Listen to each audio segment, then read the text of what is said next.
think somebody here wants to talk about vampires.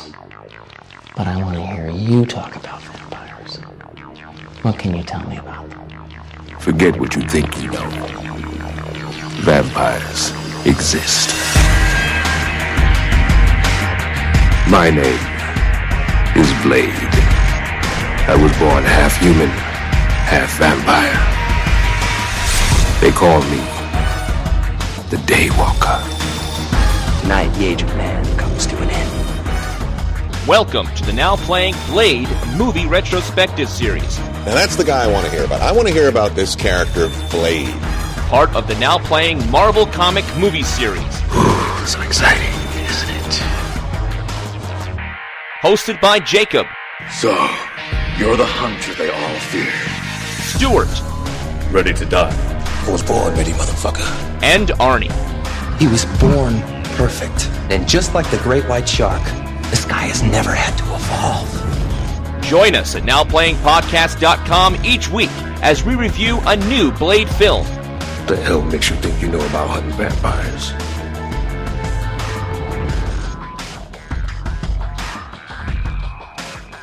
There are worse things out tonight than vampires.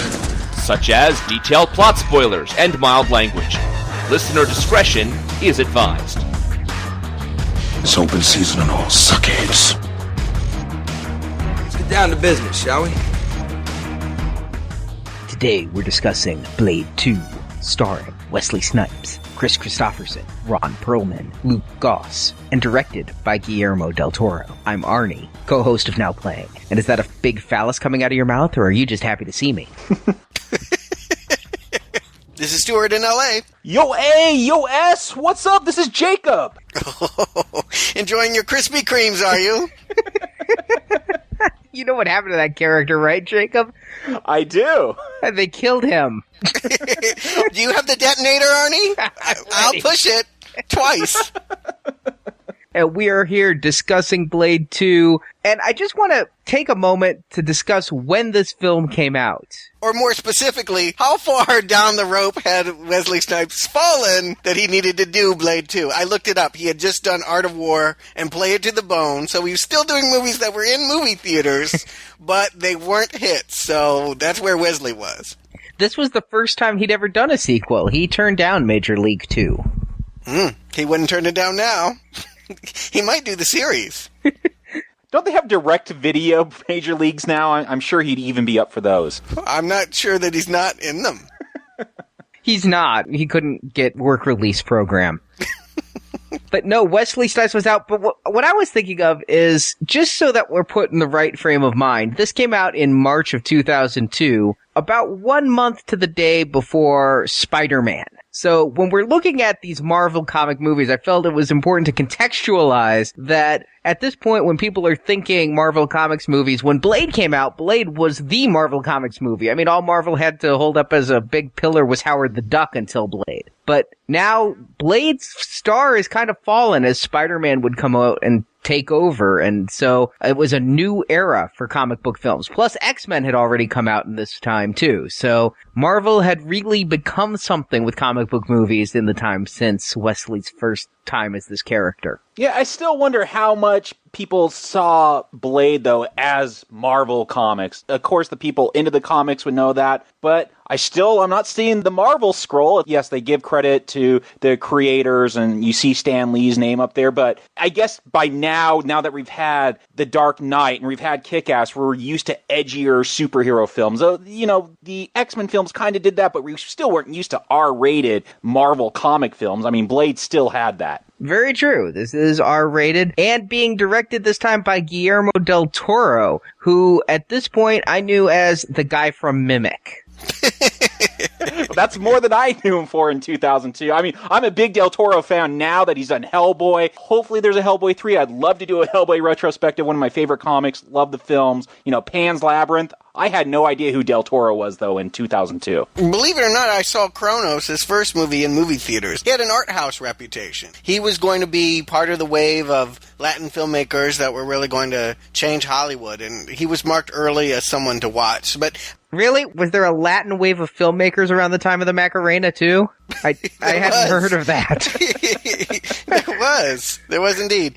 I'm a big fan of the movie that got him this gig, Devil's Backbone. I think that's actually probably his best film ever, to this day. That said, I wasn't convinced to go see Blade. I think I was waiting to see him do movies that I wanted to see and not necessarily take Hollywood paychecks, which is kind of what I would equate this to. I gotta say, though, coming into this retrospective, this is the one Blade film I have not seen. Watching it for the Now Playing retrospective is the first time I've seen it, and I was looking forward to it now because I knew it was Del Toro. If nothing else, I was hoping he could bring his touch to this film. So I was excited to sit down and actually watch this film this time because I am more familiar with his work now. Yeah. And what's funny is, to me, this is the only Blade film I'd only seen once, and that was in theaters opening day. And I had not seen this on video since, but I was looking forward to going back. I've seen 3 more times than I can count. I've seen 1 a handful of times, but 2 just the once. Were you missing Norrington that much? Honestly, I gotta say, it's nice to see a real director in the directing chair. If nothing else, I feel like we're in the hands of somebody who knows how to tell a story and make compelling images. That's very true, but we'll get into that as we go on through. Well, I guess then that means a plot summary.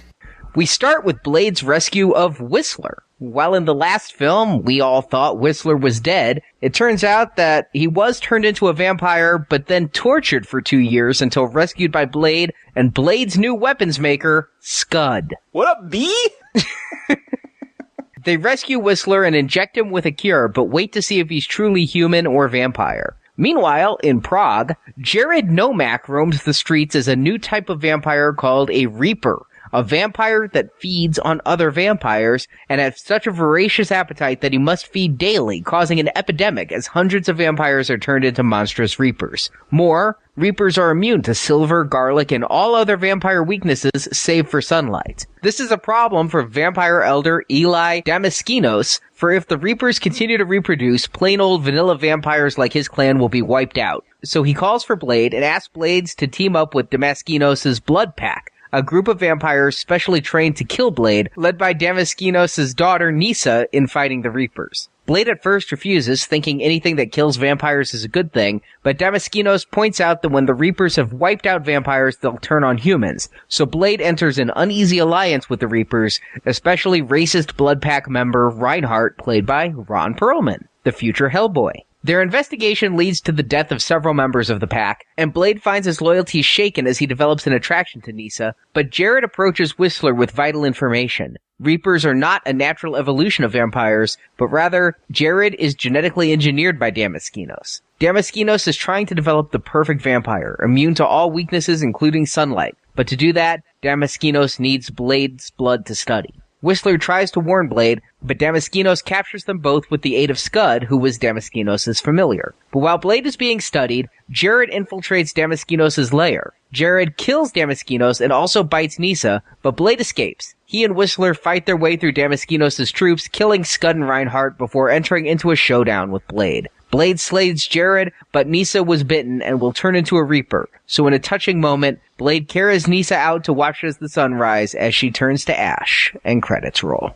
So quite a bit different. In the last movie, I was talking about how it was a very simple plot structure, all about Blade, Blade's fight, Blade's family. Here, it's all about family, but not Blade's, and a very complex, virtually Shakespearean kind of drama. The type of thing that, having seen the Hellboy films and Pan's Labyrinth, is the kind of stuff I equate with Del Toro. So it really makes me wonder how much of a role Goyer had in writing this. I'm right there with you, Arnie. I'm watching this. I'm like, okay, that's in Hellboy. That's in Hellboy 2. Hellboy. You know, I'm going through this. I'm like, either Del Toro just stole a ton of stuff from Goyer from doing Blade 2, or what I think Del Toro had a much bigger role in the story here and the way it plays out. Because having seen Blade and having seen Blade 3, we'll talk about it when we get there, I don't think Goyer has this kind of storytelling technique in him. It goes deeper than this, guys. I don't know if you know it or not, but Del Toro is co-author of a series of vampire novels called the Strain Trilogy. I read the first one, and guess what? It's about vampires who have very long tongues that bite people. Yeah, Hollywood writing credits are always a tricky thing, and oftentimes you'll see one name on the screen when 20 people have added to it. I will say that on one of the bonus features, Del Toro talks about the notebook he started when he began writing the film. He can be a tad obsessive about details and that kind of thing. It's hard to know chicken or egg who came up with first, but I will say this has the fingerprints of Del Toro on it. He makes sure that you know early and often that he is the author of this, whoever wrote the screenplay. And I do believe Goyer probably had a big hand in writing it. I agree. It definitely seems like Goyer probably came up with the original script and a lot of the visualizations. You say the long tongue. That's something that Goyer could have come up with creature design and whatnot. But what strikes me so much watching this is how different it feels from the last Blade film. Whereas the last one felt like an action-y car commercial, this really feels cinematic. I love the way it's shot, the way it's lit, but with the whole story and everything, it reminded me so much. I just kept thinking Hellboy, Pan's Labyrinth, Hellboy, that I just found myself having a totally different type of experience watching. And it's so weird to me because when I watched this the first time, like I said, I knew Del Toro from Mimic and I was kind of heaving a big sigh. Now I know him from these other films and I'm like, this is, you said the right word there, fingerprint all over. And I know, Stuart, one of your big complaints with the first film is you would expect a vampire story to have more horror in it, and it didn't have that horror for you. There's times in this film where I'm like, okay, this feels almost Predator-ish, this almost feels Alien-ish. I mean, I felt the horror element, which, if you're talking about Del Toro, there's got to be a horror element. The guy does monsters. He loves monsters. I remember around the time of Hellboy 2, they asked him if he was ever going to do a romantic comedy, and he says, Sleepless in Seattle can go fuck itself. Monsters are the most beautiful creatures in the universe. He loves monsters, and so I definitely felt there was more of that horror element in this film, and that's got to be directly because of him. Actually, I know for a fact, one of the big things that he said time and again is when he was approached to do this, he's like, I'd like to do a Blade film, but only if you let me make it scary. I don't want to do it like the last one was. And I want to thank him for that because I wasn't a fan of the last one. And I do instantaneously feel like I'm in better hands now. I feel like everything is improved. It's a step up from Blade and on every level. Even Wesley Snipes, who I kind of found dull the last time, he has a bit, minuscule, but he has a bit more charm as Blade. Well, let's get into the story a little bit and Blade's portion of it. With the Blade portion, we start off and he is going after Whistler, and we get this big monologue about who Blade is and his relationship with Whistler. And yes, they recap the whole entire first film for you, basically. Which is all you need to do. Skip Blade 1. This will catch you up. And I knew, like I said, I hadn't seen this before. I knew something was up with Whistler because why were they spending so much time talking about him in this opening narration? I'm like, okay, he's obviously coming back or he's going to play a major part in this story, or else why even mention him? I gotta say, this was something that really pissed me off on first watching because, I mean, in the last film, Whistler was dead as a doornail, right? Bringing him back felt so cheap to me. Well, you know what they say about assume. We heard a gunshot and we saw a hand go limp and the gun fall down, but we never saw a bullet enter skull. Yep. No body, no death. That's the rule in comic books, because this kind of thing is very common. Yes, he could have shot it at the wall and couldn't have gone through with it. We don't know. So they didn't retcon it. They are holding to, they even kind of refilmed that scene from Blade's point of view. They're not cheating, but it is a surprise. I did not think that that character had lived. You know, and when we rewatched Blade 1, I was really watching that suicide scene closely to see if it was a cheat. And you're right, Stuart. We don't see what I remembered seeing when I saw this in theaters. And in fact, the ending scene in Moscow had originally been shot that Blade was going to show up and be hunting Whistler, much like, I guess, Corey and Corey at the end of Lost Boys 2. But they ended up going with just random vampire instead, so I guess they kind of wrote themselves that backdoor. It still feels a little bit like a cheat. Well, let's get into it. They explain why he went to Moscow, and now he's touring through Russia and Eastern Europe trying to find Whistler. Who's torturing him? Vampires. It doesn't matter who. I mean, you understand my point. It's like everyone that was involved with Stephen Dork's game is gone. Like, it's not them. It's just some other vampires found him? Like, that's the gap that makes less sense to me. Here's the part where I'm going to blame Goyer for the story. There's no payoff for Whistler. They bring him back to bring him back. Like, shouldn't it be that the bad vampires that Blade teams up with, they're the ones who are torturing him, and they were, I don't know, Manchurian candidating him, you know, getting him so they could get close to Blade? I mean, that's how movies and stories work. Actually, that is the case. That's how they got him to Prague, was by moving Whistler around and having Scud, who, as I said in the plot summary, is the familiar. They are moving Blade where they want him to go by moving Whistler to these places. So yeah, that was there. But why did they need Blade in Prague? I'm failing to see how this plays off in the story. That Scud, he had already teamed up with Scud. That would have happened because he needed a new Whistler. So I'm just failing to see where is the actual storytelling technique where they need to bring Whistler back. I think they just wanted to have him, and it's a way of hitting the reset button. They realized that this movie would suffer without that relationship between Blade and his mentor, and I think they just wanted to correct it. Because not only do they bring him back, the point was he got bit by a vampire, right? So if he's coming back, he's got to be the bad guy, or at least struggling with controlling his vampire ways. A few asides are made about he doesn't look right, but that goes nowhere. He is healed with a magic shot, and the next day he's looking at sunlight and totally fine. I can't understand how it could be that easy for him, and yet everyone else must get the ninja sword. Yeah, that really is a problem for me, is in the last film, they try to cure Karen. In this film, they cure Whistler. You'd think that if there was any humanity in Blade and Whistler, they'd be like, all right, let's try injecting them first, and if that doesn't work, then we'll cut their heads off. I think that a cure is too simple, and that it's used so sparingly, but whenever they happen to need to save a character, there it is. It's there for the good guys. The bad guys need to get killed. It is a problem. Well, let me ask you the more central question, since he's just back because they wanted him back. Did you need Chris Christopherson in this film? Do you feel like you needed to have him here? Because he's not here for plot reasons. He's here because of nostalgia and goodwill from the last movie. I guess he was a popular character that fans demanded return. I don't think he was that popular. It felt about as connected as when Jamie Kennedy came back for Scream 3. You know, I mean, like, there's no reason for it, but fans demand that we see you. I think Goyer may have thought fans demanded it, and that's why he wrote him back. You know, it seems like almost during every big action scene, Whistler disappears. I mean, we'll get into it, but he goes missing all the time in this film and then pops up after the big fight. Yeah, there's supposed to be this big suspicion of, is he evil, is he evil? But man, does it not pay off ever. It gets forgotten. It doesn't just get dropped, it gets forgotten. By the end of it, it's not even on the table. Arnie, you mentioned the plot summary where you find out that Scud is the turncoat. Like, I was actually surprised by that because Whistler, you know, you have this moment where Blade's like, keep your friends close and your enemies closer. Like, I'm like, okay, that's why they brought Whistler back, because by the end of this film, he's going to be the turncoat. No, it's Scud. Like, they've thrown out just basic screenplay 101 right here. Yeah, I wish it had paid off more. I wish there was more to it than this, but it's handled in such a matter-of-fact, perfunctory way. It's just gotten out of the way like homework so that we can have our heroes back together and start the real story. Indeed, with Scrappy Doo as their new sidekick.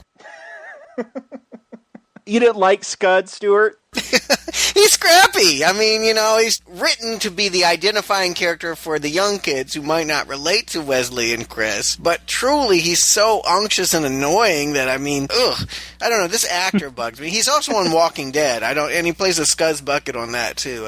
I guess it's his thing, you know. But he was also in the Boondock Saints, and I enjoyed him in that movie. But yes, he does play a white power racist in The Walking Dead. Not the most flattering role. Yeah, he's good in that. Not likable, but good. Yeah, I'm just talking about his likability factor. I'm not saying whether he's well utilized or not. I'm never glad to see this guy on screen. And I just want to call out, you guys probably didn't even notice this or know what it was, but Scud wearing a BPRD shirt, that's the team Hellboy's on. So it just seemed like a weird coincidence that they have Hellboy imagery in this movie, and Del Toro would go on to do Hellboy. I'm wondering if Del Toro didn't know that that was his next project, and maybe that's why he did this. No, he did know at this point. So it was a definite little plug for his own next film. Much like John Carpenter putting the original Thing in Halloween before going on to make The Thing. which you can hear our podcast of later this fall. He kind of reminded me of the lead singer of the Stone Temple Pilots, Scott Weiland, for some reason. I like STP and Velvet Revolver. I'll go with that. But I have to say, as somebody who saw this movie in my 20s, he was my identifying character and I liked him. And I was kind of sad to see him go. I thought he brought a slick cool that was kind of needed. I like that attitude far more than Wesley Snipes, who's, we said this last time, he's very one note. I think I'm going to equate it this time. He's like the Terminator, and it's hard to root for the Terminator. You need Linda Hamilton and Edward Furlong around. And I guess in this movie, Norman Reedus is Edward Furlong. Arnie, so you're saying Scud is your Steven Dorff for Blade 2? I am, yes. That's totally what he is. I mean, he kind of looks like him. I mean, yeah, that's what I thought. And you know what? I wanted to have this despise for him because he's playing such a caricature here, but it's so over the top. I kind of enjoyed it. Like, he's the total opposite of Whistler, and I really don't like Whistler. So maybe that's why I liked him, that he shows almost no respect for Blade and none by the end of this film. You know, going around calling him B and all that. Like, it just seems like someone who was raised on MTV wanted to write a street character, and this is what you come up with. And there is a certain charm to that. Okay. You had me, then you lost me. But he's not so bad I'm angry, but I do feel like every time he's on screen, it's pandering and just annoying. But I guess more centrally, you're right. I'm not a big Whistler fan. I'm not really even a big Blade fan. These guys are all kind of failing me. I actually like the new crew that's coming in, the sort of UN for vampires that realizes they have to side with Blade this time. I said the last time that Blade was too one-note and that he needed some X-Men to fill out his Wolverine. Well, he gets them in this movie. Yep. I do say, though, before we hit the blood pack, they did try to make Blade a little bit more, I guess, 1.5 dimensional. Yeah. He now fetishizes his weapons. Did you notice that? He's like, he keeps his gun in a silk box and he kisses his car. I didn't notice that, but I did notice his traces of personality that weren't anger. I mean, he had a little bit more humor, and I use that word very lightly, but he had just a little bit more lightness to him than the last movie, where I felt like every line he was barking at someone about how angry he was. But yes, Blade does get a motley crew, the Blood Pack. I mean, this seems like such a standard movie thing to do. Let's take the guy that hates vampires, hunts them, and let's stick him with a whole team of vampires. You know, I love this group here. Of course, it's Ron Perlman, who anytime he's on screen, I'm probably enjoying his performance at least. You got some dude there, what was his name? Lighthammer with a giant hammer. Again, it feels very comic booky, but I'm enjoying it. It's fun, which we've all said Blade as a character doesn't seem to have a lot of fun. So I'm glad they brought in a group where they could introduce some excitement, some fun to the movie. Yeah, they're the rainbow colors to his all blackness. He is just dark all the time, and they bring just a sense of whimsy and internationalism to it, right? I mean, they're all like, one's a French girl, the other guy is like Maori, he's got Maori tattoos on him, and there's maybe an Arab, I'm not sure about Assad, but you get the sense that they're selected from the entire world, and Blade feels more international this time. They're in Prague. I'm liking the influences that Del Toro is bringing in here, the European style. I like that quite a bit. I wasn't really familiar with Ron Perlman at this point by name. I became familiar with him from Hellboy and then retroactively went, oh yeah, I've seen him in a lot of stuff. But yeah, I like this group. But I'm with you, Jacob. When I first saw this, I was pissed. I'm like, this old story again, the enemy of my enemy is my friend, and they're gonna enter into an uneasy alliance. I was like ready to leave the theater. I was so pissed off. It just felt so damn stock. First they revive Whistler half-assed, and then they do this. There's a bigger vampire who now vamps on vampires. I was not going with this at all when I first watched it. This time, I'm a little bit cooler with it, though. You know, I had to get over the fact that it's a bunch of common tropes and realize that, yes, it's common tropes, but Goyer's doing them really well. And see, I was really enjoying all this stuff. You know, you have a couple of the vampires from the Blood Pack. They go to recruit Blade, and they're dressed as ninjas. Like, I've loved, okay, ninja vampires, great mashup. I'm liking that. Or Abe Sapien dressed vampires. Take your pick. Yeah, yes. They look very, like the Nazi clockwork in Hellboy. You know, we've been introduced to these vampires that feed on vampires. Like, there just seems to be more fun going on. Just, you know what, we're not going to take this so seriously, and that's why I guess I was enjoying the tone almost right off the bat with this film. I mean, you got Blade using his coat to be like a matador with these vampires on motorcycle. Like, it just seems like Blade isn't necessarily lightening up with his mood, but the environment around him is,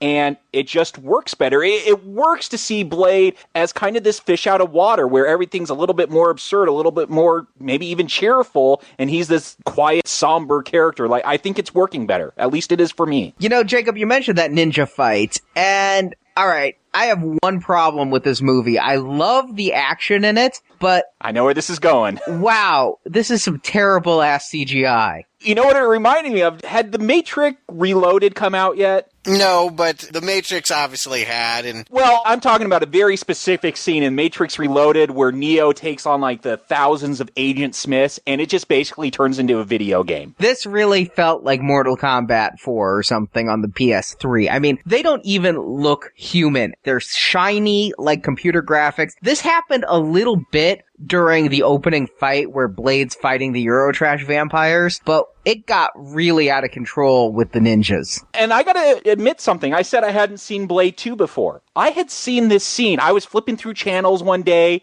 and I'm like, ooh, looks like some ninjas are fighting. And I started watching it. I'm like, oh my gosh, this is awful. The CGI was so bad, I just turned the channel. I had no idea what I was watching, and I have these flashbacks come rushing to me.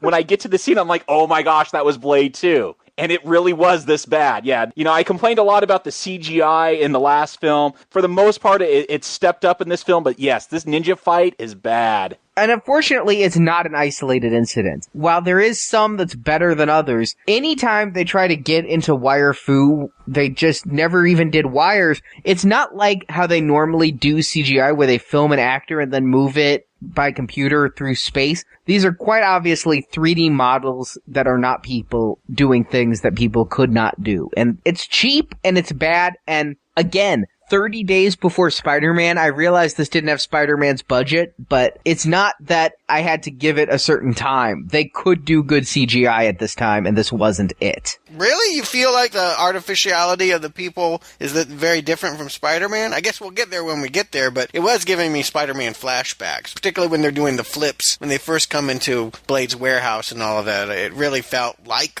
the graphics in Spider-Man. It felt like, oh yes, now we're watching video game stuff. You guys seem to take that as a knock, but I think a lot of people like watching video game graphics and violence. But I think they always want it to look real. They don't want it to look like a cutscene where we've gone to the Atari 2600. I would equate this to the Fantastic Four Corman film when the Human Torch shows up in its Lawnmower Man. No, it wasn't that bad. Then you are pulling the fire alarm over a match. There's no way that this is anything comparable to a really low-budget movie like Corman. It is obvious that it is artificial, but it is still professionally done. And I gotta say, you know, Arnie, with Blade, you kept talking about Wesley Snipes, how he's this great martial artist. And, you know, I really didn't speak up. I didn't see it. Okay, whatever. I like martial art films. I gotta say, in this movie, I saw that martial arts side of Wesley Snipes. They really brought that in. There's some great fights here. So I don't know if it was budget, why they couldn't actually do the real wire fu stuff. Obviously, Snipes has the physicality to do it. It wouldn't be too much of a problem. So I don't know if it's budget constraints or if CGI and being able to do triple flips in the air was this big new thing and they wanted to go with that. Here's the thing. In the last film, they used Wesley Snipes so much better because here they're CGIing Blade so much that I didn't get a feel for Wesley's chops. I'm going to split the difference and say I didn't like the action in either movie.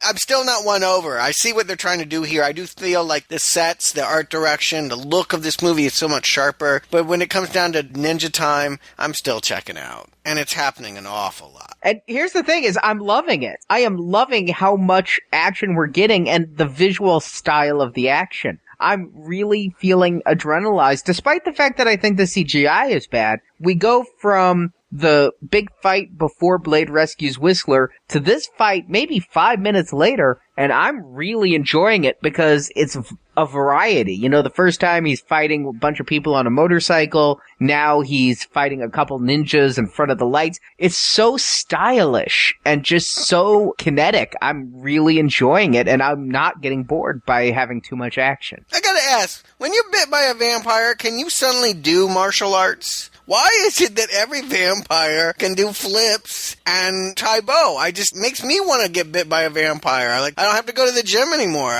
You do become almost peak perfection body-wise. Plus, they're hundreds of years old. They've had time to practice. Yeah. Pearl wasn't exactly up on his ninja skills. Slacker. It's always one. I gotta ask you, Stuart, do you like action films? Because I'm right with Arnie here. Like, I was bored in the first one, besides the opening and closing action scenes. This movie, like, throughout, I'm enjoying the action. I'm like, this is a good action film. No, you probably got me. I'm not a big action movie goer. I don't see a whole lot of them, and I usually don't get excited by them. I'm usually only excited by action, to me, that feels tactile and real, and that usually means real stunt people. You know, had they gotten parkour people and they were really doing jumps and leaps and all of that, it would have felt real to me. But this fakey stuff where they cut around and it's edited out, no. Most modern action movie aesthetics I don't get into. It does nothing for me. And it's a problem in Blade because you're not going to get scared and the story is pseudo incomprehensible. So yeah, if you don't like this kind of action, you're kind of in trouble. You see, and here I'm thinking that this is like a great ballet of violence. You know, it's so well choreographed and just like a dance with swords. And I think that, yes, Snipes is perfect in the fact that he has the body's control to do these kinds of motions, even though they did some speeding up of his motions and whatnot. But yeah, I found this to be, for lack of a better term, beautiful. Well, I've never cared for the John Woo aesthetic. I think of him as being a pioneer of the ballet of violence and all of that. It's never meant much to me. And full confession here, I like The Matrix less when it became an action movie. I actually like the first half of the movie when it was all about Keanu Reeves finding out reality is not what it seemed to be. And once he was learning the kung fu and all of that, I checked out of that movie as well. I don't really care for this kind of movie. And so I'm getting it a lot. And Arnie, I'm not going to give the action here the endorsement you are. I mean, like I said, I'm a big martial arts fan. To me, this isn't a kung fu film where you have some amazing choreography, but it's a dang good action film. You know, I think 90%, 95% of people that enjoy action films are going to enjoy the action in this movie. It's not something that's A grade to me, but this is definitely a great B grade action film. I'm liking it. I'm not talking about like B as in a B movie, but, you know, A, B, C, D, F. This is pretty dang good. But the ninjas take him to the blood pack with, as we mentioned, Lighthammer, Verlaine, Priest, Snowman, Chupa, and Reinhardt. And we get another fight, Blade versus Reinhardt. And I felt like this was kind of like being in prison. Blade had to take down the biggest guy to establish his dominance. It's such a cliche. You always got to have this kind of tension there. But it's fun. I love it. I love that Blade taunts Reinhardt into attacking him, then sticks an explosive in his head. Like, it's fun. I've seen this before in other action movies, but I like what they're doing here. They're having fun doing it, and I'm having fun watching it. Clarification. When Perlman asks Snipes, do you blush? Is he talking about the fact that he's black or the fact that he has blood in his veins? I couldn't tell whether he was knocking him for being human or African American. No, they were talking about blood in the veins, because it comes back later on. No, they were talking about African American. Were they? It's very unclear, and they use the line twice, and I'm like, I still don't get it. It's actually an in-joke. While doing promotions for Blade, they went to Germany, and a guy in Germany asked Wesley Snipes if black people could blush, and Wesley Snipes kind of went off on the guy. Oh, well, see, that I would have enjoyed. Show me that footage, but don't put it in the movie. Film it as an outtake, or talk about that in the director's commentary. I think that's very funny, and it helps explain it a lot. As it is, it feels like an awkwardly written line. Yeah, unfortunately, I never got whether Reinhardt was really racist or just dumb. It never goes on anywhere. If he started continually degrading other races and other religions and things, maybe Reinhardt would come off more Nazi than he does in this film. Yeah. But as it is, it's hard to buy Ron Perlman as a white supremacist. And they're introduced to the guy whose name I hate to say, so we're going to call him Eli. Damaskinos. Did I say it right? You did, and even with the accent, because they're all speaking a foreign language here, and this... Well, they gotta have all countries, you know, there's a German, so this is a Greek, and he's, of course, represented as like a frail, old Nosferatu-looking guy, but played by a young actor. Is it a young actor? That was some damn convincing makeup. Yeah, he's like our age. Wow. Did not know. I didn't look him up before the show. Here's my problem with Damaskinos, is they give the dude with the really hard accent to understand to explain all the exposition, to tell us what's going on with the Reapers, and I had no idea. I'm like, okay, Reapers go after vampires. They're talking about virus and mutagens, and I thought they were fearing the Reefers anyway, so... Don't fear the Reaper. Even more of a poor choice is the infected. The Reapers all have this white skin and are bald, and that's how you know that they're bad, right? So when you make the head guy of the other side look like them, it's very distracting. And that didn't really play out either. I mean, it did in a way when you find out that they're all genetically engineered by him, perhaps from him. But then so's Nisa, who I don't think Wesley would be crushing on if she had the family resemblance. But I think Nisa is a born daughter. She's a pureblood. Yeah. So Damaskinos, knocked some boots and Nisa was born. Whereas the others are like clones. test tube baby, literally. Yeah, I didn't really understand any of that, but... Because you couldn't understand his accent. I definitely could.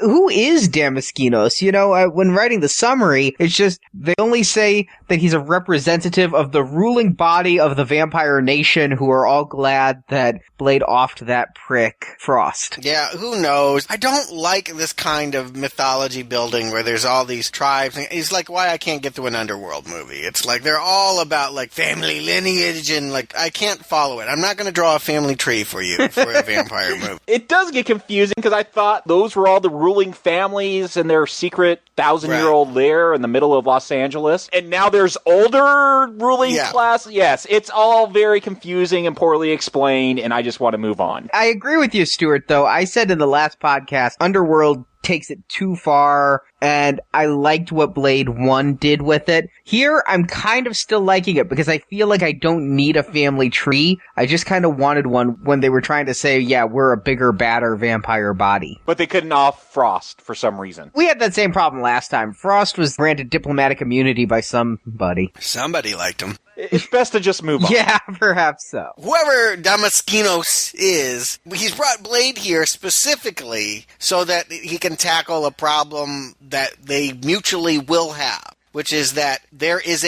follow me here, a vampire cancer passed through the saliva that has mutated and created a subgenus of vampire called a Reaper that actually sucks the mucus out of vampires. They don't seem to be attacking humans, right? I took this slightly differently. I had taken it as that vampires had evolved, and the next stage of their evolution was the Reaper. Now, the Reaper virus was then spread when one Reaper bit a vampire through that Reaper's saliva. But it started as kind of like X-Men. Somebody was born a Reaper. And they do make a point later on that the first Reaper, Nomak, all the other ones have to feed within a relatively short period of time or they'll die off, but he can continue to live. Stuart, I'm there with you. They talked about something about blood cancer and that, and it was all in that accent, so it kind of just went by me. And it's all a lie. He even brings out his lawyer, and that's no help either. I'm just like, just show me something. And I gotta say, I feel like the best scene in the movie for me, because I'm not looking for action here necessarily, I'm looking for a good story with some cool visuals, was at the beginning where we sort of are introduced to this new baddie. It starts actually in a Prague blood bank, and the setup's really ingenious because you don't know where the threat is coming. It starts with this guy walking in, and you think, he's a vampire. And then he sits down next to another guy who's coughing and looking really scary. I'm like, no, he's the vampire. And then this woman comes out and says, we're ready to see you, Nomak, takes him back, and they walk past a room that's got blood all over the floor. I'm like, no, they're the vampire. I'm like, by this one, I have no idea what it's going to be, and it really is neat in the way that it set up human, vampire, and this Reaper thing all very neatly in an introductory scene because, of course, the blood bank is being run by vampires. It's a great economical way to get victims to come in and give them what they're looking for. The guy straps on these, Freddy Talon needle suction things to drain his body, and it turns out that there's something worse than vampires. This Reaper thing. And I thought that was kind of cool. He actually turns to the security camera and says, I hate vampires. And I thought, this is going to be a different kind of story. And so I was actually pulled in by the Reapers. I actually thought they were an interesting device. Maybe it's just the horror aspect. They're more threatening than any vampire I had seen in the original Blade. I agree, and that's what kind of turned me off the first time, was because I was here to see Blade fight vampires, not Blade fight with vampires against these alien creatures that I felt were really ripping off Alien with their mouth protrusions. But also Predator, because they had the sideways jaws come open. I thought that too. Do we have to bring up AVP too? It's a Predalien. I know. I'm sorry, Stuart. I didn't mean to go there. No, but there's no doubt about it. And in fact, this whole movie, the fact that you have this international team of people hunting this alien/predator kind of thing that was a mutant, is actually bringing me back memories of specifically Alien Resurrection, which had Ron Perlman in it. But yeah, this time around watching it, I was really taken by the whole Reaper idea, the Reaper aesthetic. You know, it is creepy how their jaws bifurcate there. I like that. I like the idea of the lower jaw falls off. They walk into the sewer at one point, and the first thing they find is just a pile of lower jaws, and it leaves the scar on their chin that allows them to separate. It's a frightening thing when it stretches back. It is frightening to behold. It's a horrible last image to see when it's coming for you. And I like the fact that the tongue is the one doing the action rather than the fangs. The fangs neutralize. It shoots some kind of toxin that paralyzes you, but the work's done by the tongue. Isn't it always? Indeed. Stuart, it sounds like, at least when it comes to the Reapers, you're enjoying the horror aspect with them. Yeah, I think so. That's one of the things that stuck out that you said with the first Blade, is that you wanted more horror. I want less fashion models and more frightening characters. I mean, I feel like the concept of vampires keeps getting further and further away from a monster and more to a beautiful, tragic goth person, and I want to get it back to its core. I'm here for horror, and although I understand this is a hybrid, it's a horror/action movie, it still needs to have some scares in it. And yes, Reapers are working for me in a way that Stephen Dorff and any of those people in the last one never could. Even La Madra. Yeah, whatever that was. The Cuisinart of Blood. Yeah, I really like the Reapers bringing in that horror aspect. The way they move, this kind of weird, jerky, zombie-like motions. You know, when they're down in the sewers, you get a bunch of them. They're crawling all around the walls. It gave me a very Aliens feel, the way they could surround the air ducts and that. I like this. I'm not a big horror fan, but I'm right there with you, Stuart. Like, when you're dealing with vampires or any of those supernatural things, like, you want that horror element in there. You want something to be scary. That's the whole point of having monsters, isn't it? Yeah, you need to have it occasionally. I understand that there's people that want to see it as a Blade. You know, he's cool because he is half vampire, and that's part of his style, and that's fine. But give me something that's not stylish. Give me something that gets under the skin. And Reapers work. So, Stuart, it's glad to hear that something's working better in this film for you than the last one. Let's talk about, you know, I know how much you were unthrilled to see Karen Jensen. Who's that? Yes, exactly. Oh, the hematologist? Yeah, she's great. Where was she? What? Yeah, even Wesley was like, "Fuck that bitch, not coming back. We'll bring back Whistler. If I gotta deal with somebody, I'm gonna be with Christopherson, because that bitch got nothing." Actually, I think I heard Wesley say on one of the commentaries he wanted it to be Blade 2, Blade Gets Laid. And not with her. I do Chris before her. He's in prison, so maybe. Well, I'm not touching that. So now we have a new female lead / maybe love interest with Nisa. Is she working for you in this film as the new female lead? I think of this as Arnie really is the one that brings this up. You brought it up in Avatar and several podcasts. It's following that classic Hollywood role of if there's a male and a female and they're in the same scene together, we are to intrinsically understand that they are falling in love. I didn't really see this as a love story until they were telling me it at the end. It was like, oh, really? Blade is upset. She's dying. This is his girl, but it doesn't play out at all to me. I guess there's a scene where she's injured underground and the light bomb goes off and she's hurt, and so he offers his wrist and gives her some blood, and that's meant to be, I don't know. I totally got, we talked about the last movie with Blade drinking Karen's blood, how it was wham bam thank you man, a one night stand. When he lets Nisa suck him off, suck out his blood. There's a much more tender feeling to it. Like, it doesn't feel like this one-night stand. Like, I guess with Blade, he is so one note or 1.5 note in this film that's a big deal. I mean, there's some conversation earlier in the film between him and Nisa where she's like, I've made peace with who I am. And Stuart, you were saying that Blade needed to do that. Like, you wanted him to consider the human side and be as sympathetic to the vampire side, perhaps. Yeah. And so I felt at least Nisa, I don't know if she does much more than Karen did, but I feel she was a more likable female lead in this film. Like, yes. I like that she was strong and said, I'm a vampire, deal with it. I don't have a problem with it. You're the one with the problem. I agree she's better. I still feel like, if anything, what I got off of her wasn't thinking so much of the last movie as The Matrix. She seemed like a sort of pale version of Carrie-Anne Moss's Trinity, that she even kind of looks like her. And I felt like, well, if we are on this trend of The Matrix doing this kind of wire-fu world, then if Wesley Snipes is our Neo, then we need a Trinity, and here she is. But I don't think she works as well as Carrie-Anne Moss. But she is better than that hematologist. And see, I just didn't even see necessarily another relationship here. And after watching it, I was again thinking that Blade is like a monk.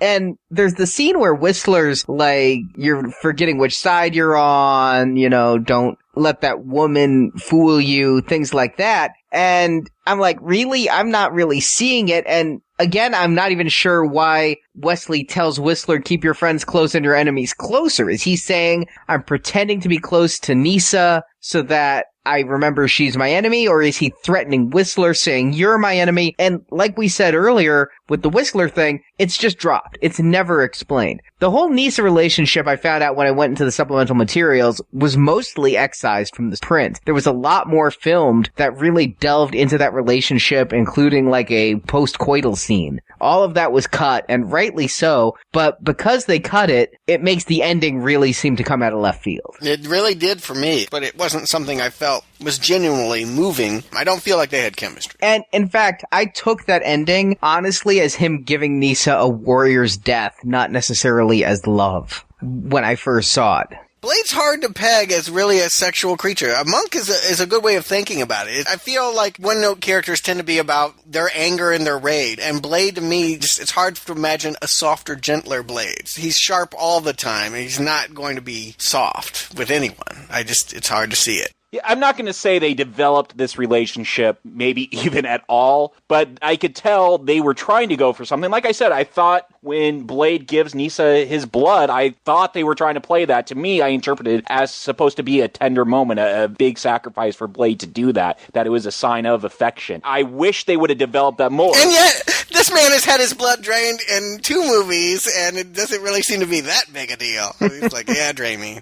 Yeah, but to give it to a vampire, the people that he's committed his life to hunting down and killing. So question, can he not turn full vampire if a vampire bites him? Correct, yeah, he's immune to their bite. All right. He has the thirst for blood, but he's immune to all the weaknesses of the vampire, immune to the bites, all that. It's just that thirst for blood and having the strengths of a vampire that he acquired. Now, I'm just going to say, I wish they would have showed that struggle of Blade maybe actually sympathizing with the vampires because of Nisa, or maybe starting to see their side. All those complaints you had in the first one, Stuart, where you wanted that vampire case to be made for Blade. I was wishing they were doing it here because I saw they were kind of toying with it, but they never really develop it. Yeah, it's still present for me. Speaking of love interests, there is one that they sort of allude to between Lighthammer and Verlaine, the Maori guy with the axe and the Run Lola Run French woman. If she knew he got bit when they were underground, why didn't she say something? She didn't. Yeah, she didn't know. He said,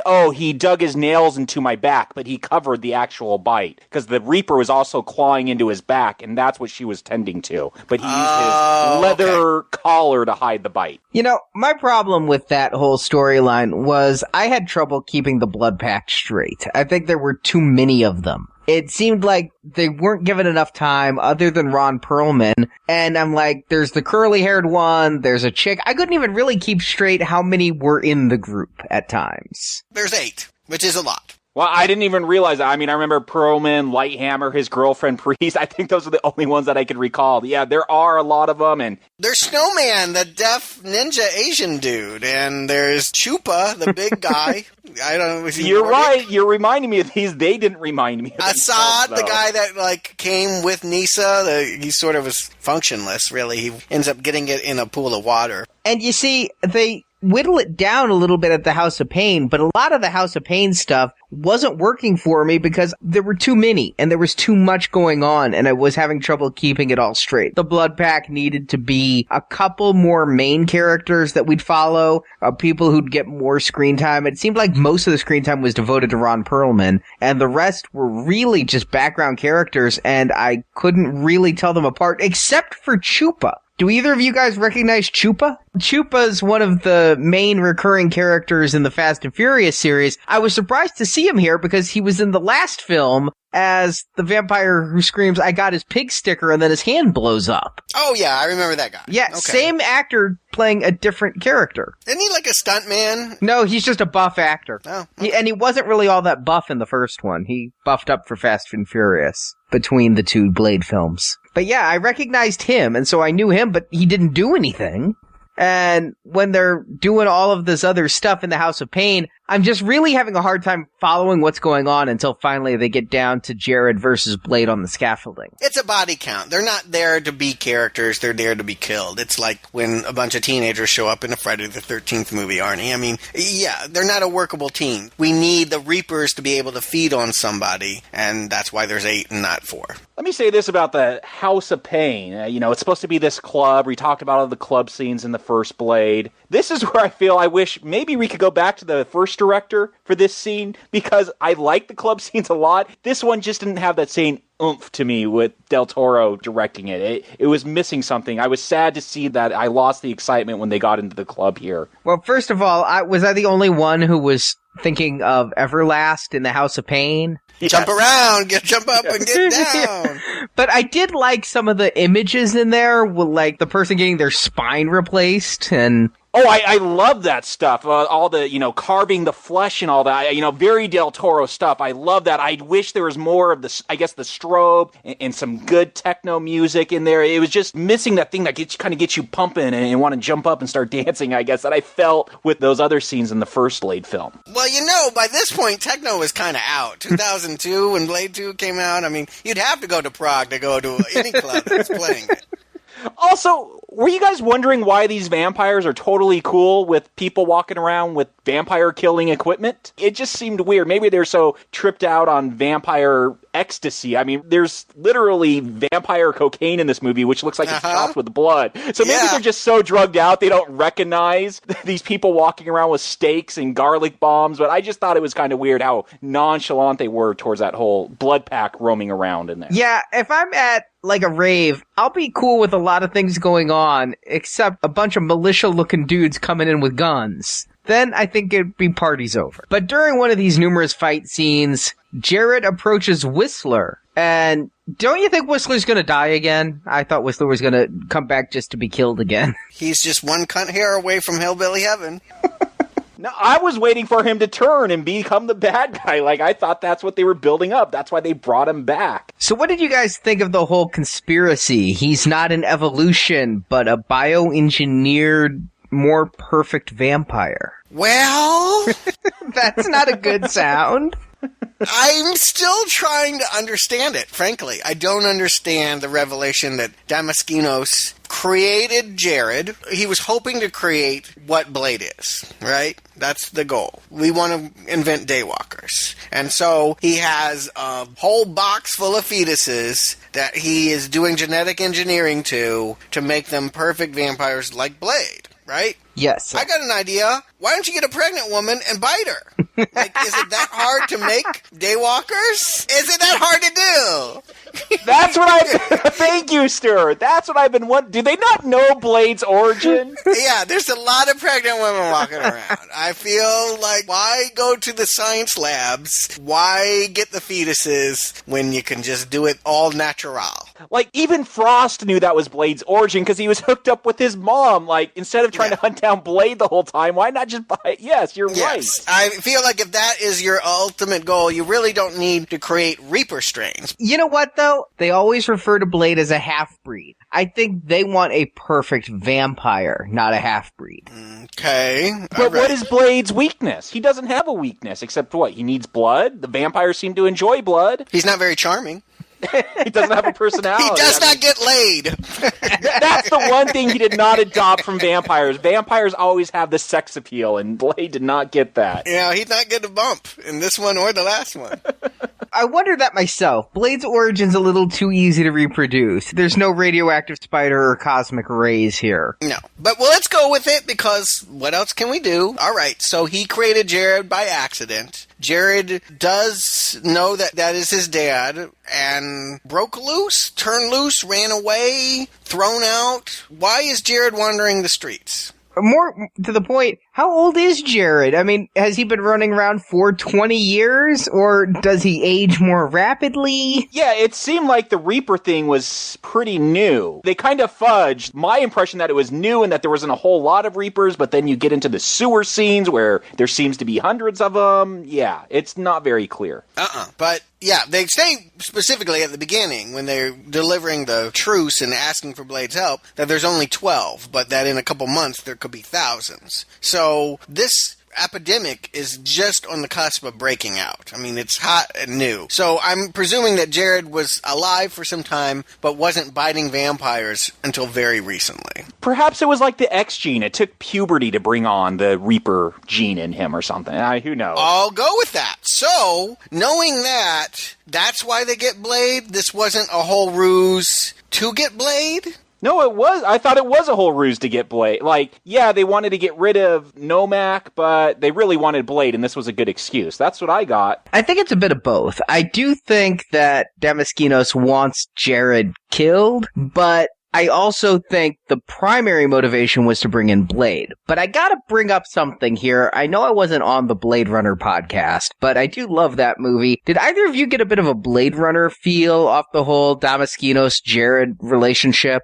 Well, certainly when it comes to him confronting his father and killing him, and just the sort of action way that he looks, it was vaguely Rutger Hauer. Yeah, a little bit. So I kind of see it as like, he made Jared, but Jared went rogue, so he needs Blade to help hunt him down. The getting Blade's blood, though, I think was number one, because he wants the bigger, badder vampire. But Jared does need to be killed, and I think Damaskinos knows that. It's very muddy around this time, and I'm not clear at all what anyone wants in these last moments as the conspiracy is coming together. All of a sudden, there's a problem between Nisa and Jared and her father. Like, she's mad at Damaskinos for even creating him. Like, he's had how many babies this guy had? Like, did she think she was the only daughter?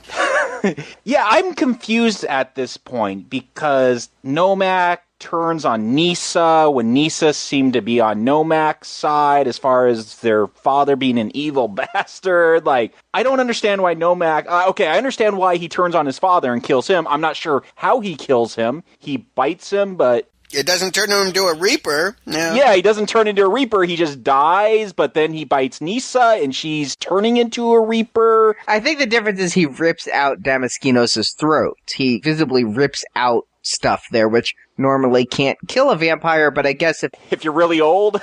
Or if you're weakened with Reaper saliva, maybe, because Lighthammer did get nail wounds, so who knows. But normally a Reaper bite would turn. But he doesn't even do that to Damaskinos, because he doesn't deserve it, or... And he turns on Nisa for what reason? Well, he's just anti-vampire in general. He is? I mean, he kills vampires the whole movie. He says, I hate vampires. Yeah, but I felt he was doing that to get back at his father, and once the father's dead... here's my problem with it. Nomak kills Nisa. I'm contending that there is a love story here, and that's why Blade gets mad, and now he killed Nomak. He doesn't have to deal with any of his feelings. Well, here's a guy that's killing vampires. He's like me. He kills them with his tongue instead of a sword. I just felt it was too easy of an out for Blade, because now he knows he could go around and just kill everyone and end the film. Bingo. That's why this infight between him and Novak does not work at all, is because they are the same thing. He even says that right up front. He's like, why would I be fighting with vampires against him? He's doing my job. But I think the argument is there that Reapers spread much faster than vampires, and when the vampires are gone, the Reapers will turn on humans. Yes, but they also die out if you don't let them eat. There's a scene where he takes out a drug dealer, and maybe that drug dealer was supposed to be human, but I just didn't see that, really. I didn't feel that as a threat. And so almost nothing in this last climactic moment, Nisa's death, Jared's death, the confronting of the father, none of it feels like emotionally it's hitting. Some of the visuals are cool, sure, but it's just not working for me as a movie. See, I was going with it, but basically in the whole kind of way of saying it's like a song, you know? I know what the movie's trying to tell me, and it's enjoyable enough for me and weird enough that sometimes I just have to go with the gist of it. You know, I got the flavor, if not the exact details. Yeah, I hear you, but you hear what I'm saying. Oh, too. absolutely. You're not wrong. There's nothing resonant here. I mean, Ron Perlman's death, not memorable. They bring back the blush line, saw him, cut him in half. It doesn't matter at all. The Scud kid blowing up. I feel like all of this stuff is not very satisfying. It's working on a base level, but not working on any other level.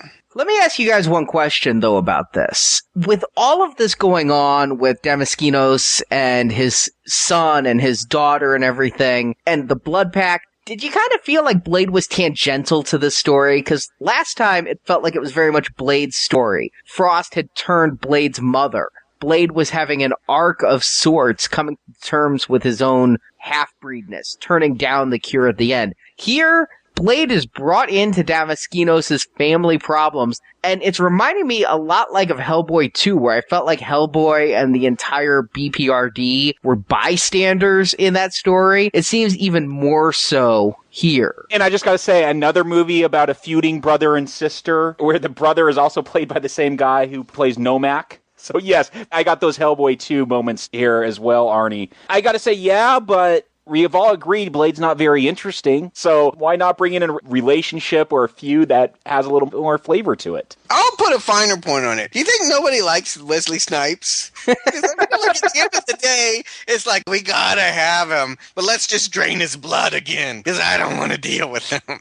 Like, I just feel like they want Wesley on the poster, they know what he brings, he is Blade, he physically is what they're looking for, but they never want to give him a story that services him. You say that it was his story last time. And I'm kind of stretching by that. I kind of understand what you're saying, but truly, I feel like the Blade is dull. He is dull.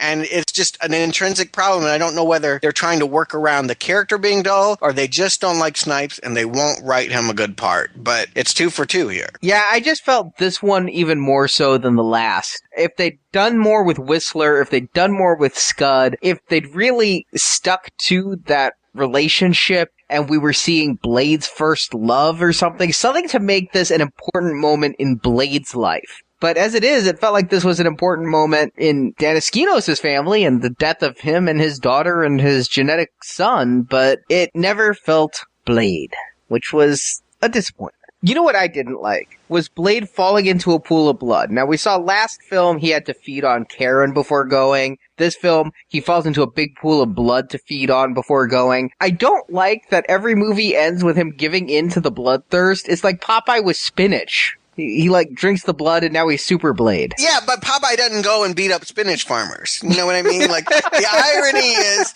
Blade does the thing that he hates, but he gets to punish other people for it. And that's why I think I don't like Blade. He's self-righteous. He has even the means to cure, as we see with Whistler, but he'd rather use the sword. Yeah, why aren't they just shooting hypodermic needles at vampires with the cure? Kind of like an X-Men 3? Because this film wouldn't be nearly as successful if it was called Needle. Yeah, it's just not Blade's style to be altruistic. He's there to kill. That's what I mean. He's bloodlust. And he's blaming vampires for having bloodlust. He's just like them. Well, he's more vampire than human, I can tell you that. I guess what this climax tells me is you play the crystal method and my brain turns off and my happy hormones go. Yeah, well, I'm not arguing that there isn't some base pleasures here. I think Del Toro knows how to use the camera. I do feel like some of these things look and semi-feel right. But as a movie, I've thrown up my hands. You know what I didn't see coming was how Nomak gets it. Because the whole film, we see that the only thing that can kill a Reaper is sunlight. And the sun is about to rise. And I felt for sure that Nomak was going to get it in the sunlight. And no, they had set up earlier that there was a huge chest wall, but one weak spot from the side, and he gets stabbed from the side. I didn't see that coming. It was set up well. I liked it because it was a change of pace. Arnie, come on. They have a whole autopsy scene. I know we're thinking Del Toro. He just wants to show us alien guts. But come on, they call it out in the autopsy scene that, oh, there's bone all around their heart except this one place. More to the point, you have to make Wesley Snipes the hero. It's not satisfying if the son does his job. He's the Blade. He's got to be the one to stick him and ash him. So it had to go down that way. The only question really that remains is, why did he target Novak as his enemy when he's a hybrid just like he is? Hypocrite.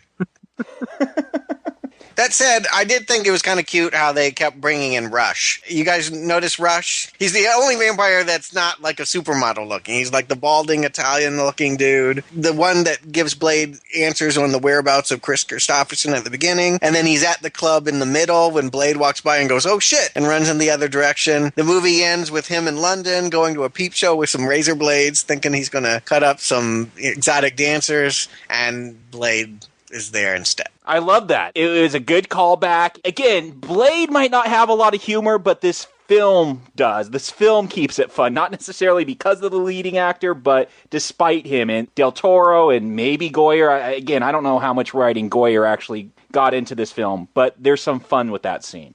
I like his line. You think I was going to forget about you? It was funny. It was great ending note, because after all the drama and the slow death of Nisa, to end on a fun line and a spank bank, I was happy with it. It's how we think of Blade. We don't think of Blade crying over loves as they blow away into the sun. You needed to give him this moment. And truly, I had forgotten about the guy. It was a very good callback. It was something I was not expecting. Yeah, on watching this multiple times, now, it's great because it's so alluded to. Because he's saying, I'll be a loose end, and I'll see you later, and all that, I'll get you later. And he does. It is so perfectly written and set up this whole film that it's an ending that really pays off this little minor plot. It makes me walk out with a smile. So I guess that leaves Jakob, Stuart. Do you recommend Blade 2? Jakob. You know, there's a line early on in this movie. This is a good news, bad news scenario.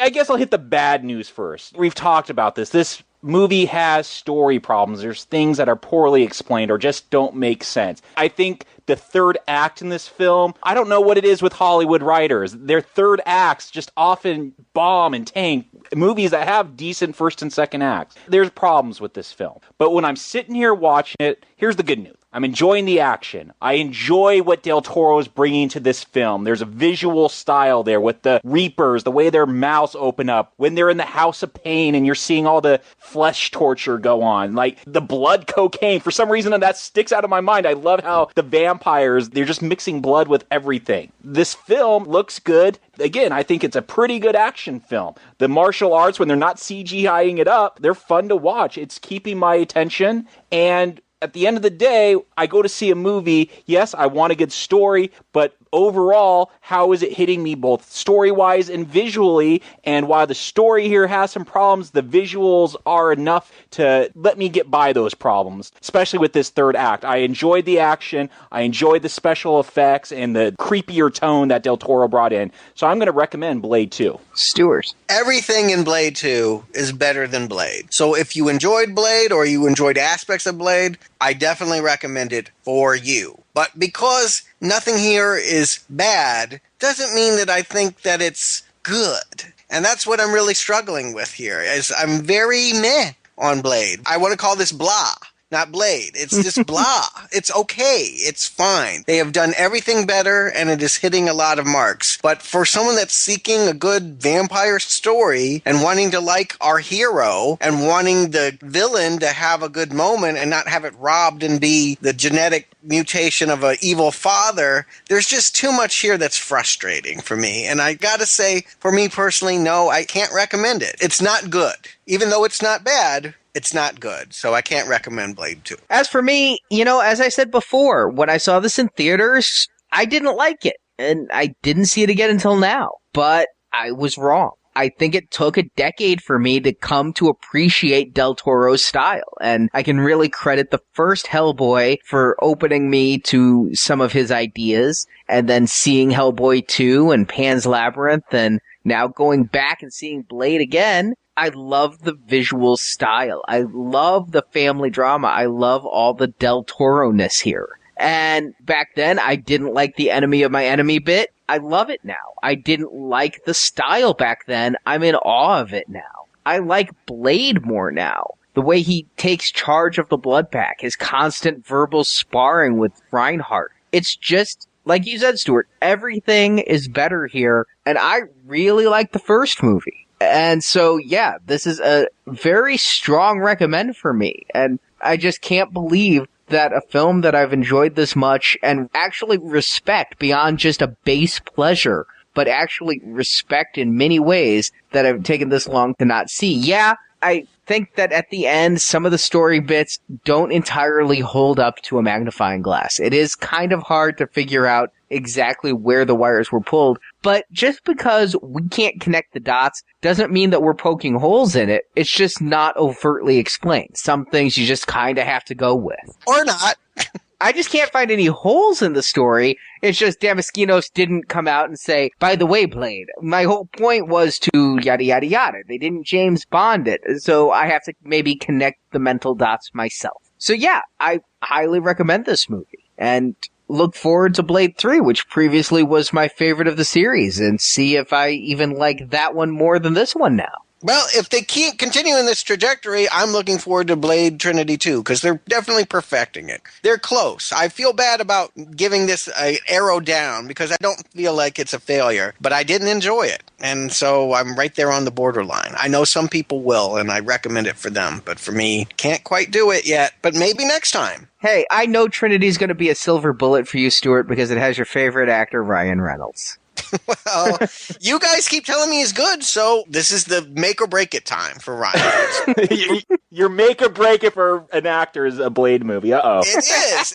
For Blade and for Ryan, this will really be the determinant. After this, all bets are off, and I will not grant you a pass on Ryan Reynolds anymore if he doesn't work in this movie, because you've cited this movie as being one of his best, so... Whoa. I gotta say, going into Blade Trinity, I'm feeling like Arnie with Blade 2. It's a movie I remember enjoying, and I remember enjoying Ryan Reynolds. I've never claimed it's his best. I said I remember enjoying him. I'll find out when I revisit it next week. Well, you could hear Stuart's thoughts on Ryan Reynolds in his review of Green Lantern, which you can find in our archive section at nowplayingpodcast.com. And you can find our review of many other movies, but if all the reviews in our archives aren't enough, we have even more podcasts coming to some special listeners. We are starting up more bonus podcasts. If you have been missing your double dose of Now Playing since Final Destination ended, Stuart, Brock, and I are going to meet Satan?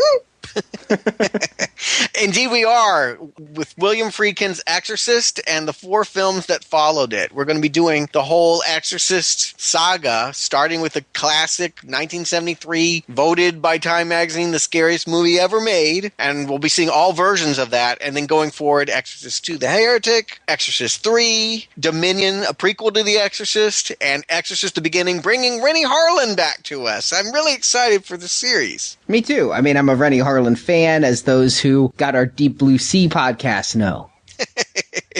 But will you be after you see Exorcist the Beginning? I have hope. And this is going to be a donation series. We are starting our Halloween donation series again. We wanted to thank everyone who's donated. It's 10 or more because it's a donation. We're not selling podcasts, but if you donate 10 or more, you get The Exorcist. And we're going to tell you, last time we did a mystery number. This time we will say 25 or more will also get you The Thing. Yes. What thing? The Thing from Another World thing. It sure as hell is not going to be Fantastic Four thing, because I ain't watching anymore. Or Man Thing? Instead of no.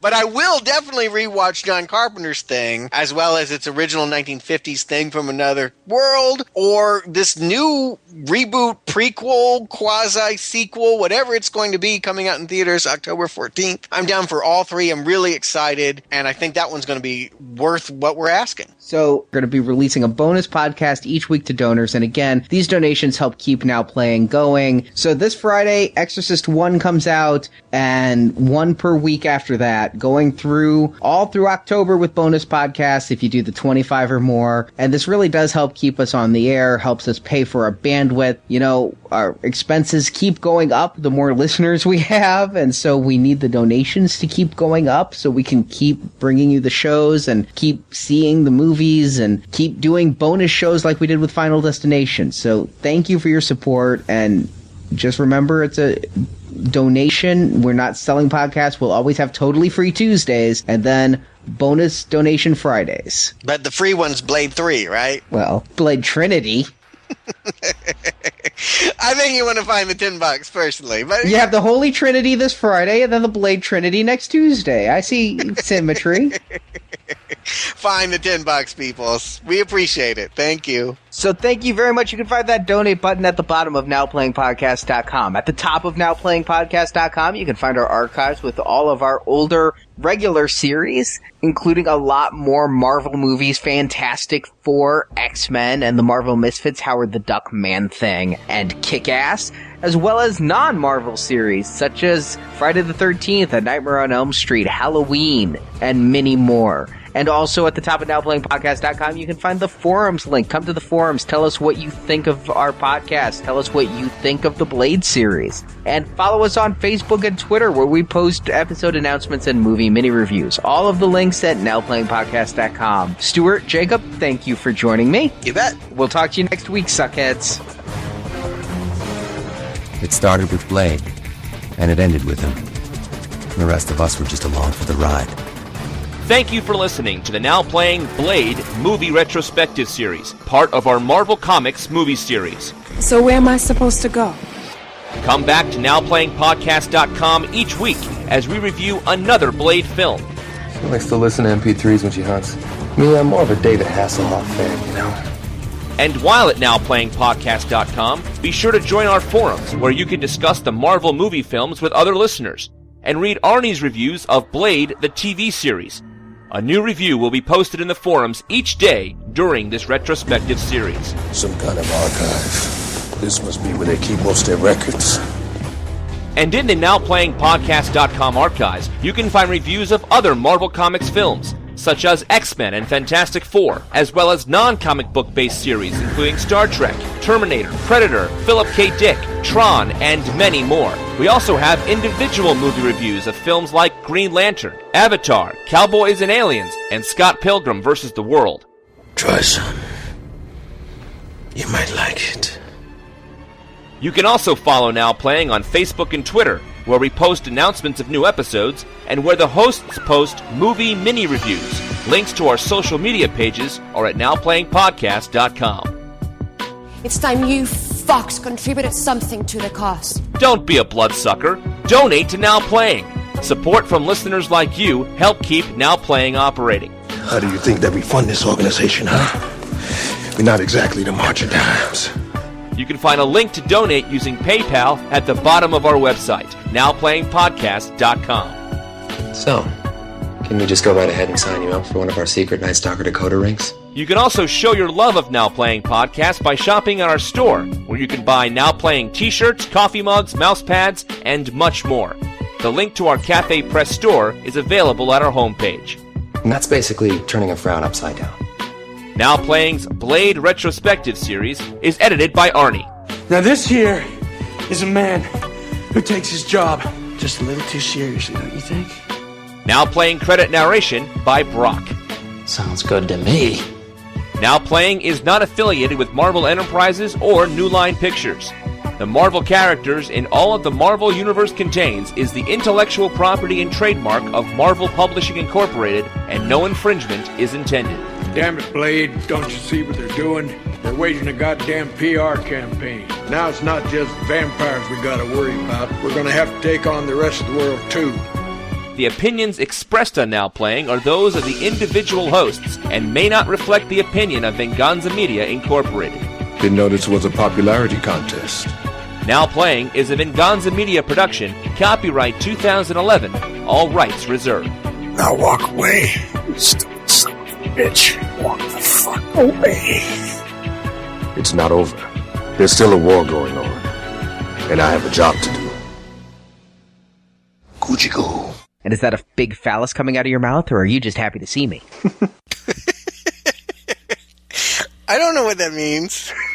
You didn't watch the film? I don't remember. What are you doing? Is that a phallus coming out of your mouth? They have this big alien protrusion thing. Okay. I thought that was a line. I mean, you say Blade, I'm thinking of his, okay. Right. I'm like, God damn. Make it avert. God, what am I doing? Your line is, this is Stuart in L.A.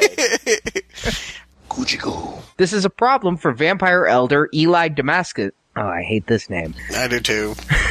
Kuchiko. How do you pronounce his name, Stuart? Damaskinos? I feel like there might be another syllable in there. So do I. Damaskinos. Damaskinos. Yeah, 4. Okay, all right. Damaskinos? Damaskinos. Yeah. The faster Here's you my say problem with the faster you say it, the better it goes. Yes. Here's my problem with Damaskinos. Skinos. They give the guy like Nosferatu. Okay. Kuchiko. Really go ahead. Well, Arnie, did you hear that, Stuart? Yeah, I did. Okay. You were all robot. No, you're really bad. The worst I've ever heard. We can't even understand you. You should record the credits with that voice. Why didn't this happen during your Transformers? You could have done the whole thing with Optimus Prime. Okay. Kuchiko. Did Rambo get laid? I think he did in one of those films. Yes, he did. You can go back and listen to the archives. He's my comparative, really, of just like someone that really... But does Wolverine get laid? Yes. Oh, yeah. He's got the teacher. I don't know. I don't recall the Wolverine film. I've excised that from my mind, but at least the character in the comics, he's a player. Well, in the movies, he has that... That's right. He has... Yeah, he had the girlfriend that betrays him, yes. Yeah. I wasn't thinking of Origin so much as the other X-Men movies. But the good ones. Yes, the ones that I want to see again. I mean, he was always trying to hook up with Jean Grey, or Earl T. Grey, as you call it. Yes. Or Earl Grey T, as you call it. Yes, that's true. There was... Kuchiko. When he lets Karen, I guess I can't say suck him off. You can say it, it's okay. I can't...